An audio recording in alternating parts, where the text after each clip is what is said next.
வணக்கம். நந்தினிஸ் வைப்ஸ் பார்த்துட்டு இருக்கிற அத்தனை வியூவர்ஸ்க்கும் என்னுடைய மனமார்ந்த நன்றிகள். ஒவ்வொரு வீடியோ பதிவுக்கும் நல்ல ஆதரவு கொடுத்து தொடர்ச்சியாக என்னை ஊக்கப்படுத்திட்டே இருக்கீங்க. உங்களுக்கு என்னுடைய நன்றிகளோடு இந்த பதிவை நம்ம தொடங்க போகிறோம். பிராஸ் ஐட்டம்ஸ் மேலே ரீசன்ட் டைமில் ரொம்பவே ஒரு பித்து பிடிச்சி போச்சு. எங்கே போனாலுமே பிராஸ் ஐட்டம்ஸ் ஷாப்புக்கெல்லாம் போனால், விளாக் எடுக்கிறதுக்கு போனால் கூட நான் ஏதாவது வாங்குறதுங்கிறது ஒரு சமீப கால ஒரு அடிக்ஷனாக ஆயிடுச்சு. அப்படி இப்போ நான் சமீபத்தில் வாங்கின ஒரு 10 அழகான பிராஸ் ஐட்டம்ஸ் தான் உங்கள் கூட நான் ஷேர் பண்ணிக்க போகிறேன். நம்ம நேரடியாக வீடியோக்குள்ளேயே போயிடலாம். வாங்க ஒன்று ஒன்றா காட்டுறேன். இந்த விளக்கு எனக்கு ரொம்பவே டிஃப்ரெண்ட்டாக இருந்தது. இது வரைக்கும் எவ்வளவோ பிராஸ் கடைகளுக்கு போயிருக்கேன், ஆனால் இந்த மாதிரி ஒரு விளக்கு நான் பார்த்ததில்லை. இது கேரளா ஸ்டைலில் இருக்குது அப்படின்னு சொல்கிறதா எப்படின்னே எனக்கு தெரில. இது ஒரு பேசேஜ் மாதிரி இருக்குது. இங்கே எண்ணெய் ஊற்றி திரி போடுறதுக்கான ப்ரொவிஷன்ஸ் 9 கொடுத்துருக்காங்க. ரொம்ப அழகாக இருந்தது. எனக்கு என்னமோ இதில் ஒரு ஈர்ப்பு இருந்தது. இப்போ நம்ம ஒரு ஸ்டூல் மாதிரி போட்டு ஒரு முக்காலி போட்டு அம்பாளுடைய விக்கிரகம் வச்சோம் அப்படின்னா, அது முன்னாடி இந்த மாதிரி 9 திரி போட்டு ஏற்றுனா எவ்வளவு சூப்பராக இருக்கும் அப்படின்னு நான் கற்பனை பண்ணி பார்த்தேன். எனக்கு ரொம்ப பிடிச்சி போய் நான் வாங்கினேன். இது இந்திரா மெட்டல் ஸ்டோர், இந்திரா பிராஸ் மெட்டல்ஸ்ன்னு சொல்லிட்டு மயிலாப்பூரில் கபாலீஸ்வரர் கோயிலுக்கு பக்கத்தில் இருக்குது. அவங்க கிட்ட தான் இந்த நேற்று கபாலியை போய் பார்க்க போனேன். அப்படியே கற்பகாம்பாள் தரிசனத்துக்கு அப்புறம் எனக்கு அம்பாள் கொடுத்த ஒரு கிஃப்டாக நான் நினைக்கிறேன். இது கிஃப்ட் இல்லை, நான் வாங்கிட்டு வந்தது தான். நான் சொல்கிறது எல்லாமே நமக்கு ஈஸ்வர பிரசாதம், ஈஸ்வரி பிரசாதம் தானே, அப்படி சொல்கிறேன் நான். ஸோ இந்த விளக்கு இதுக்கு என்ன பேருன்னு உங்களுக்குலாம் தெரிஞ்சுதுன்னா கண்டிப்பாக நீங்கள் கமெண்ட்டில் சொல்லுங்கள். இந்த குத்து விளக்கும் ரொம்ப ரொம்ப ஆசையாக மகிழ் ஹேண்டிகிராஃப்ட்ஸில் வாங்கினேன். மகிழ் ஹேண்டிகிராஃப்ட்ஸோட ஈசிஆர் பிரான்ச்சோட ஃபுல் வீடியோ அவங்க ரீசண்டாக ஆரம்பிச்சிருக்கிறது தான் ஈசிஆரில். அந்த ஷோரூம் நான் விளாகராக போயிருந்தேன். அந்த வீடியோ நான் கூடிய விரைவில் அப்லோட் பண்ணுறேன். அங்கே வாங்கினது தான் இந்த நாமம் போட்ட விளக்கு. நம்மள்கிட்ட சங்கு சக்கர விளக்குகள்லாம் இருக்குது. பெருமாளுடைய அந்த திருமண் அப்படின்னு சொல்லக்கூடிய அந்த நெற்றியில் நமக்கு வைணவத்துக்கான அடையாளமாக இருக்கக்கூடிய இந்த நாமம் போட்ட விளக்கு என்கிட்ட இல்லையே. பார்த்த உடனே இப்படிலாம் கூட வந்துருச்சு போல இருக்கு. நான் முதல் முறையாக பார்த்தேன். எனக்கு ரொம்ப பிடிச்சிருந்தது. இந்த விளக்கும் ரொம்ப நல்ல வெயிட்டாக, ஓரளவுக்கு ஒரு 1/2 hour எரியிற அளவுக்கு திரி போடுற பகுதி கொஞ்சம் ஏந்தலாக தான் இருக்குது. இருந்தாலுமே எனக்கு ஒரு 1/2 hour 3/4 மணி நேரம் எரியிற அளவுக்கு எண்ணெய் ஊற்ற முடியும். நல்ல நகாசு வேலைகள்லாம் செஞ்சுருக்காங்க. நல்லாவே இருந்ததுன்னு சொல்லி எனக்கு ரொம்ப பிடிச்சி வாங்கினேன். பல வருஷங்களுக்கு முன்னாடி மகாபலிபுரத்தில் இந்த மாதிரி ஒரு பிராஸ் ஐட்டம், ஒரு சிலையே நான் பார்த்தேன். ஆக்சுவலி கருங்கல்ல செய்யப்பட்ட சிலையும் பார்த்துருக்கேன், பிராஸ்லையும் பார்த்துருக்கேன். மகாபலிபுரத்தில் தான் முதல்ல இப்படி தலைகீழ் தாண்டவ மூர்த்தி அப்படின்னு சொல்லக்கூடிய சிவபெருமானுடைய இந்த தாண்டவத்துக்கு என்ன பேருன்னு தெரில, ஆனால் கடையில் தலைகீழ் தாண்டவம் அப்படின்னு சொல்கிறாங்க. தலைகீழாக அவர் சாஞ்சு இருக்கிற மாதிரியான ஒரு திருக்கோலத்தோட அவருடைய திருமேனியை நம்ம இப்படி தான் தரிசனம் பண்ண முடியும். சிரசு மட்டும் முன்பக்கம் தெரியும். பாதங்கள் அழகா தெரிகிற மாதிரி இந்த மான் மழுன்னு அவருடைய என்னென்னலாம் கையில் வச்சுட்டு இருப்பாரோ அதெல்லாம் வச்சுக்கிட்டு அந்த முயலகன் அப்படிங்கிற அசுரன் மேலே தாண்டவம் ஆடக்கூடிய நடராஜருடைய தாண்டவம் தான். ஆனால் இது என்ன தாண்டவம், இதனுடைய பக்காவான பேர் என்ன சொல்லுவாங்க அப்படிங்கிறது எனக்கு தெரியல.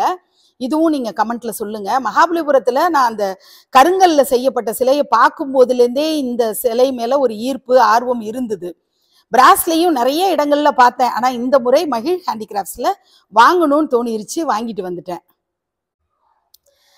நந்தி எவ்வளோதான் நம்ம வச்சிருந்தாலும் நந்தியை பார்க்கும்போது ஒரு அழகு. நந்தினிக்கு நந்தியை ரொம்ப பிடிக்கும். அப்படி பார்க்கும்போது இந்த நந்தியை நான் ரொம்ப ஆசையாக வாங்கினேன். இதற்கான ஒரு ஸ்பெசிஃபிக் காரணம் என்னன்னா, நந்திகேஸ்வரரே அழகாக ஆர்னமெண்ட்லாம் இருந்தாலும் இந்த பக்கம் பார்த்தீங்கன்னா சிவபெருமான் இருக்காரு. ஸோ சிவனோடு அப்படியே நந்திக்குள்ள சிவன் ஐக்கியம் அப்படிங்கிற மாதிரியான ஒரு தோற்றத்தில் சரி சிவன் தான் இருக்காரு போல இருக்குன்னு யோசிச்சா இந்த பக்கம் அம்பாளுடைய ஃபேஸும் இருக்கு. அப்போ ரிஷப வாகனத்து மேல சிவபார்வதி ஊர்வலம் பவனி வரக்கூடிய காட்சியெல்லாம் நம்ம பார்க்குறோம்.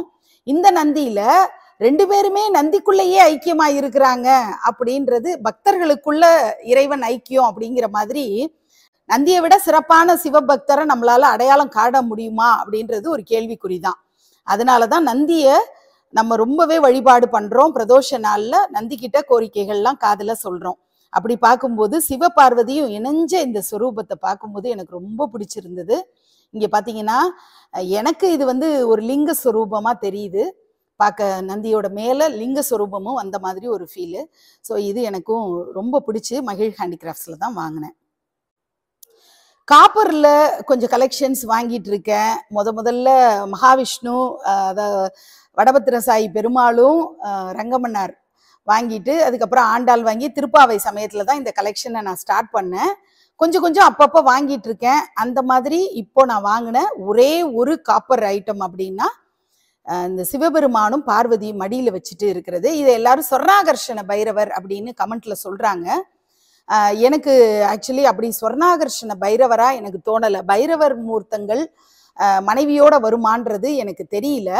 ஆனா இவரை வந்து காமேஸ்வரன் காமேஸ்வரின்னு சொல்லுவாங்க. சிவபெருமான் மடியில பார்வதி அமர்ந்திருந்தா அந்த திருக்கோலம் லலிதா சகஸ்ரநாமாவளியினுடைய விளக்கத்தின்படி அந்த திருக்கோலத்துக்கு காமேஸ்வரன் காமேஸ்வரி அப்படின்னு சொல்லுவாங்க. நான் ஏற்கனவே காமேஸ்வரன் பரமகல்யாணி அப்படிங்கிற மாதிரி எல்லாம் நான் சொல்லியிருந்தேன். சிவசைலநாதர் அப்படிங்கிற சிவசைலம் அப்படிங்கிற கோயில்ல இப்படி இருக்காங்க சுவாமியும் அம்பாளும். அந்த மாதிரி நிறைய கோயில்கள் இருக்கு.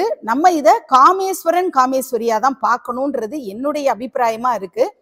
ஆனா கடைகள்ல சொர்ணாகர்ஷண பைரவர்னு விற்கிறாங்க. அது பத்தியான கூடுதல் விளக்கங்கள் தரவுகளோட, அதாவது ஒரு எவிடன்ஸோட இந்த புக்ல இந்த ரெஃபரன்ஸ் இருக்கு அப்படின்னு கொஞ்சம் யாராவது சொன்னீங்கன்னா எனக்கு அதை தெரிஞ்சுக்கிறதுக்கு ஏதுவா இருக்கும். இந்த சிவபெருமான் பாருங்க, உடுக்கை கையில எல்லாமே வச்சுட்டு இருப்பாரு. அம்பாள் மடியில வச்சுட்டு இருக்கிறது குட்டி பாப்பா மாதிரி அழகா இருப்பாங்க. ரொம்ப அழகான ஒரு சிலை தான். சுத்தி அமைப்புகள் எல்லாமே எனக்கு ரொம்ப பிடிச்சிருந்தது. அதனால இந்த சிவபார்வதியை வாங்கிட்டு வந்தேன். நித்தியப்படை விளக்கேத்துறதுக்கு எத்தனையோ விளக்குகள் இருந்தாலுமே இந்த தாமரை பூல இப்படி உள்ளேயே வந்து இந்த ஓப்பன் ப்ரொவிஷன் கொடுத்துருக்காங்க இல்லையா, உள்ள வந்து நம்ம நெய் தியாவை வச்சோம்னா அதோட வெளிச்சம் இருட்டுல கர்ப்பகிரகம் மாதிரி ஒரு எஃபெக்ட்ல வெளிச்சம் வந்து இந்த ஸ்டார் வெளியாலாம் வெளியில வரும்போது அது ஒரு அழகா இருக்கும். இன்னும் ஏத்தி பார்க்கும்போது உங்களுக்கே அந்த வித்தியாசம் தெரியும். ரொம்ப அழகான தாமரைப்பூ ஷேப்ல உள்ள இப்படி ஒரு கட்டிங் வர்றது வித்தியாசமா இருந்தது. ஸோ உள்ளே பார்த்தீங்கன்னா நமக்கு அந்த கேண்டில் ஹோல்டர் மாதிரி தான் இது. இதுல நம்ம நெய் தியாவை வச்சுக்கலாம். பார்க்க ரொம்ப அழகா இருந்ததுன்னு வாங்கினேன். இந்த கைகள்ல ஒரு அகல் பிடிச்சிட்டு இருக்கிற மாதிரி இந்த பிராஸ் ஐட்டம் மேல எனக்கு ஒரு கிரேஸ். ஏன்னா என்னோட ஃப்ரெண்டு உமா வீட்டில் இதை பார்த்துட்டு எங்க கிடைக்கும்னு தேடி கண்டுபிடிச்சு இந்திரா பிராஸ் மெட்டல்ஸ் அவங்கள்ட்ட மயிலாப்பூர்ல பார்த்துட்டேன். எனக்கு ரொம்ப பிடிச்சிருந்தது. அழகா நம்ம வந்து மஞ்சள் குங்குமம் வைக்கலாம், சந்தன குங்குமம் வைக்கலாம், விபூதி குங்குமம் வைக்கலாம். நம்மளே கையால அப்படி அகல்ல அப்படி வச்சு கொடுக்குற மாதிரி விளக்காவும் ஏத்தலாம். எப்படி வேணாலும் இதை பயன்படுத்த முடியும். நம்ம இப்ப வெற்றிலையில பூஜை பண்ணுவோம் இல்லையா, அம்பாளுக்கு குங்குமம் போட்டு, அந்த அர்ச்சனைக்கு பிறகு அந்த குங்குமத்தை இதுல எடுத்து வச்சு நம்ம கொடுத்தோம்னா ரொம்ப அழகா இருக்கும். நம்ம ஒரு தட்டுல வந்து கொலு சமயத்துல இப்படி வச்சுட்டா கூட அவங்களே எடுத்துப்பாங்க. ஏன்னா வேலைகள் காரணமா நம்மளால நேரடியா கொடுக்க முடியலன்னா வீட்டுக்குள்ள நுழையிற பகுதியிலேயே ஒரு ட்ரேல நம்ம வச்சுட்டோம்னா அழகா அவங்க கல்கண்டு சர்க்கரையோட இந்த சந்தன குங்குமத்தை எடுத்துக்க முடியும். எனக்கு ரொம்ப பிடிச்சு அவங்க வீடியோல பார்த்து ஒரு லிட்டரலி ஒரு பொறாமை நம்மள்ட்டையும் இருக்கணும் அப்படின்னு ஒரு ஆசை, அப்படி வாங்கினது தான். இதுக்கு நெயில் பாலிஷ் எல்லாம் கைகளுக்கு போட்டு விட்டு எல்லாம் அலங்காரம் பண்ணணும். எங்கேயுமே இது வரைக்கும் நான் பார்க்கல. என்னோட லைஃப்ல நான் ஃபர்ஸ்ட் டைம் பார்க்கறது 2 மணி. இப்படி நான் வந்து 2 கண்டா அப்படிங்கிற மாதிரி இது எப்படி நான் இவ்வளோ நாள்ல நான் பார்த்ததில்ல, முதல் முறையா பார்த்தேன். இப்படி சில குடும்பங்கள்ல ஐதீகம் இருக்கு, 2 மணியை தான் ஒலிக்க செய்வாங்க அப்படின்னு சொல்றாங்க. எனக்கு இதை பத்தியான முதல் தெளிவு நேத்து தான் கிடைச்சிது. குடும்ப பழக்கமா பரம்பரையா 2 மணியை வச்சு அடிக்கிற பழக்கம் இருக்கு அப்படின்றாங்க. நாகர் இருக்கிற மாதிரி, சிவலிங்கம் இருக்கிற மாதிரி இருக்கு. ஸோ சைவத்துக்கு அடையாளமா 2 மணிகள் ரொம்பவே நல்ல சவுண்ட் இருந்தது, ரொம்ப ஹேண்டியாவும் இருக்கு. பூஜை சமயத்துல இந்த மாதிரி இரட்டை மணியை நம்ம வீட்லயும் அடிச்சு பார்ப்போம் அப்படின்னு தோணுச்சு. அதனால இந்த மணி வாங்கினேன். இதுக்கும் என்ன பேருன்னு எனக்கு தெரியல, உங்களுக்கு தெரிஞ்சதுன்னா கண்டிப்பா சொல்லுங்க. இந்த அழகான பாத்திரங்கள், இதோட ஷேப் எனக்கு ரொம்ப பிடிச்சிருந்தது. இந்த ஷேப்புக்காக தான் இது வாங்கினேன். நீங்க நிறைய பார்த்துருப்பீங்க. சமயத்துல நம்ம பார்க்கும்போது ஒரு சமயம் நமக்கு அதை விட ப்ரையாரிட்டி வேற ஏதாவது இருக்கும். பெரிய சிலையா தூக்கிட்டு போயிடலாம் அப்படின்னு தோணும் சில கடைகள்ல. அப்படி மிஸ் பண்ணிட்டு வந்துடுற மாதிரி இருக்கும் எனக்கு. எப்போ பார்த்து ஆசைப்பட்டு ஆனா வாங்காம வந்து இந்த முறை வாங்கினேன். கல்கண்டு, பேரிச்சம்பழம், இந்த மாதிரி நித்தியப்படி நைவேத்திய சாமான நம்ம எவர் சில்வரில் வைக்கக்கூடாது, பிளாஸ்டிக் இந்த வீட்டில் பயன்படுத்த மாட்டோம். ஸோ இந்த மாதிரி வெண்கலத்தில் வச்சா நல்லா இருக்கும்னு சொல்லிட்டு வெண்கலத்தில் இந்த பாத்திரங்கள் வாங்கினேன். ரொம்ப ஒரு கரண்டி தான் கொள்ளும். பாயசம் வச்சா கூட ஒரு கரண்டி பாயசத்தை நம்ம அம்பாளுக்கு சுவாமிக்கு நைவேத்தியம் பண்ணணும்னா இதில் வைக்க முடியும். இல்லை நித்தியப்படி பால் வச்சு வைக்கிறதா இருக்கட்டும், கல்கண்டு, பேரிச்சம்பழம், உலர்ந்த திராட்சைன்னு என்ன நம்ம வந்து நைவேத்தியம் வைக்கிறோமோ அதை சிம்பிளாக வச்சுட்டு அன்னைக்கு பயன்பாட்டுக்கு நம்ம எல்லாருக்கும் அப்படியே குழந்தைங்களுக்கு எடுத்து கொடுத்துட முடியும். அப்படி ஒரு ஷேப்பில் இருக்கிற 2 பாத்திரங்கள் வாங்கினேன். ஒவ்வொரு வீடியோவுமே பிள்ளையாரோட இல்லைன்னா மீனாட்சியோட தொடங்குறது ஒரு வழக்கமாக சமீபத்தில் நடந்துட்டு இருக்கு இல்லையா? இப்போ நிறைவுல வர்றாங்க மீனாட்சி. என்னடா டவரா டம்ளரை காட்டிட்டு மீனாட்சியா அப்படின்னு நீங்க டவுட் பண்ணி கேட்பீங்க. டவரா டம்ளர் என்கிட்ட ஏற்கனவே இருக்கு. இருந்தாலும் ஆசை, இது நல்லா அழுத்தமா இருந்தது, வெயிட்டா வளையாம நெளியாம ஒரு மாதிரி தகரம் மாதிரி நெளியும் இல்லையா, அது மாதிரி இல்லாம அழுத்தமா இருந்தது. கரெக்டா இந்த காஃபி வந்து காலையில ஓகேன்னு. சரி, இதுக்கும் மீனாட்சிக்கும் என்ன சம்பந்தம்னா daily morning coffee with Meenakshi தான் என்னோட பழக்கம். ஸோ இந்த டவரா டம்ளர் 2 வாங்கியிருக்கேன். எனக்கு ரொம்ப பிடிச்சி காலையில் மீனாட்சியோட நிம்மதியாக பேசிகிட்டு இருக்கிற நேரங்கிறது இந்த காஃபி குடிக்கிற நேரம் தான். எப்போதுமே கூடவே இருந்தாலும் அந்த நேரம் ரொம்ப ஸ்பெஷல். மனசு விட்டு பேசிக்குவோம். மகாராணியோடைய அடிமையும் மகாராணியும் அளவலாவக்கூடிய நேரம். அதில் காஃபி வித் மீனாட்சிக்காக வாங்கினது தான் இந்த 2 டவரா டம்ளர். எப்போ பாரு மனசுல என்ன தோணும் அப்படின்னா, இதை வாங்கினேன் அதை வாங்கினேன்னு சொல்லி எல்லாரையும் ட்ரிகர் பண்றோமோ, இல்லை இந்த மாதிரி விளம்பரப்படுத்துறோமே, இது நல்லா இருக்கா அப்படின்னு எனக்குள்ள பல கேள்விகள் வரும். ஆனால் என்னோட ஃப்ரெண்ட்ஸ் ரிப்பீட்டடா என்னோட பர்சனல் நம்பர்லேயும் சரி எல்லாத்துலேயுமே நீங்கள் அப்பப்போ வாங்குறத அப்பப்போ காட்டி விட்டுருங்க. ஏன்னா நிறைய கொலு பொம்மைகளை வந்து நான் வந்து பேசும் பொம்மையில கொடுத்ததுனால நான் பொம்மைக்குன்னு தனியாக வீடியோ கொடுக்காம இருந்தேன். எல்லாரும் ப்ரெஷர் கொடுத்து தான் நிறைய பேர் என்கிட்ட வந்து இல்லை நீங்கள் பேசும் பொம்மையில தனித்தனியாக பார்க்குறோம், அது கோயிலை பற்றியான விவரங்கள்லாம் நீங்கள் சொல்கிறீங்க, ஆனால் நீங்கள் வாங்கின கலெக்ஷன்ஸுன்னு அப்படியே கண்டினியூஸாக நீங்கள் எபிசோட்ஸ் கொடுத்துருங்க. அப்பப்போ கொடுத்தா எங்களுக்கும் ஒரு ஐடியா வரும். ஏன்னா அந்த தெய்வத்தினுடைய பெருமையெல்லாம் நீங்கள் அதில் சொல்கிறதுனால எங்களுக்கும் அதை வாங்கி வைக்கணுன்ற ஒரு ஆசை வரும்.